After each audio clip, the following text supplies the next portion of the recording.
valores. Nuestros colores. Ayer, hoy y siempre. Banco Credicop Cooperativo. La banca solidaria. Julio Cortázar fue un hombre muy de Latinoamérica, muy identificado con la revolución cubana, con la de Nicaragua. Y uno se pregunta, ¿qué habría pensado hoy, en esta época de Chávez, de Lula, del Pepe Mujica, de los Kirchner, de Evo, de Correa, de Dilma? ¿Qué hubiera sentido frente a esta realidad tan distinta de buena parte, en especial de nuestra América del Sur? Un hombre que amó tan profundamente las causas de Latinoamérica. Nuestras literaturas habían sido sobre todo literaturas de imitación. Los grandes modelos románticos, por ejemplo, permearon las obras como la Amalia de José Mármol y tantas otras. Pero a partir de los años 50, tal vez para fijar una fecha aproximativa, se empieza a escribir sin rechazar los ejemplos o las influencias europeas, porque no se trata de eso, pero centrando la atención en el contorno, en lo latinoamericano. Y en ese momento las respuestas son muy diferentes, pero todas ellas convergen hacia eso, lo que podríamos llamar la respuesta de Asturias, la respuesta de Carpentier, y luego ya más cerca de nosotros la respuesta de Vargas Llosa, la respuesta de García Márquez. En el fondo es una literatura que se interroga profundamente, aunque no lo haga de manera explícita, sobre esa pregunta que aún no ha sido plenamente contestada. ¿Qué es un latinoamericano? ¿Cuál es la identidad del latinoamericano? Pregunta que tiene muchas modalidades según los países, porque la respuesta mexicana no puede ser la misma que la respuesta argentina. ¿Por qué te parece que no se ha contestado todavía eso? Bueno, yo creo que no se ha contestado en parte porque nuestra nueva literatura, la literatura de los últimos 20 años, es todavía una literatura joven. Contrariamente a quienes pecan de demasiado optimistas y piensan ya que América Latina tiene una enorme literatura ya que se proyecta ya hacia el futuro, yo eso no lo creo. Yo creo que en estos últimos 20 años se ha adelantado mucho, se ha hecho un gran camino y se han sentado un poco las bases, ha habido una especie de literatura de fundación en muchos planos, pero que de alguna manera todo está todavía por hacerse.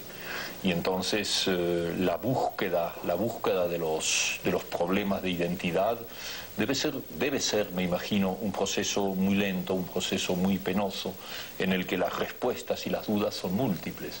La literatura europea ha tenido miles de años para contestar a eso, nosotros todavía no. ¿De qué manera te parece que el exilio transformado en indicio positivo, como has hablado en otras ocasiones, puede contribuir a esa búsqueda de identidad? Tal vez un poco te devolvería a lo que hablamos un momento antes, cuando te hice notar cómo en mi caso personal el hecho de irme de mi país me llevó a conocer mejor finalmente la realidad latinoamericana en su conjunto. Eso puede haberle sucedido a muchos exiliados y en algunos casos concretos sé que efectivamente ha sucedido. Es decir, una de las crueles paradojas del exilio es que de todas maneras en algunos casos te saca de una visión forzosamente un poco provinciana, un poco insular, cuando estabas sumergido en tu contexto y solamente en tu contexto. Y de golpe te muestra que el mundo es más complejo y por lo tanto tu propia pequeña isla también es más compleja, porque de golpe la ves de otra manera. Ese sería el lado positivo de una cosa tan negativa y tan desgarradora como es el exilio. Y por eso es que en estos años a mí me pareció que era elemental y necesario crear una especie de visión positiva del exilio, llevar un aliento a quienes a veces por no haber reflexionado demasiado en este problema se hunden en la nostalgia, se hunden en la tristeza. Yo pienso siempre en una frase muy hermosa que le escuché a Eduardo Galeano cuando dijo un día que la nostalgia es buena pero la esperanza es mejor. Y bien amigos, hemos llegado al final de nuestro programa especial.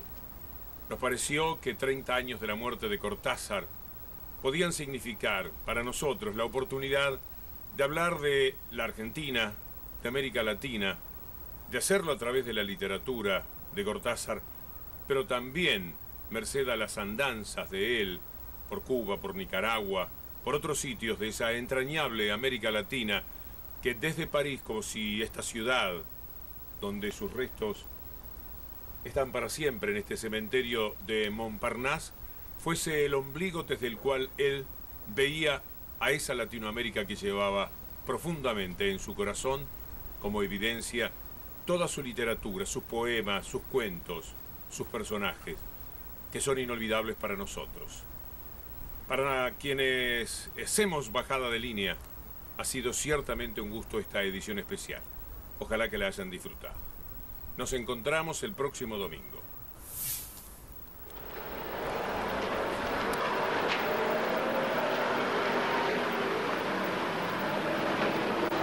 Bueno, chao.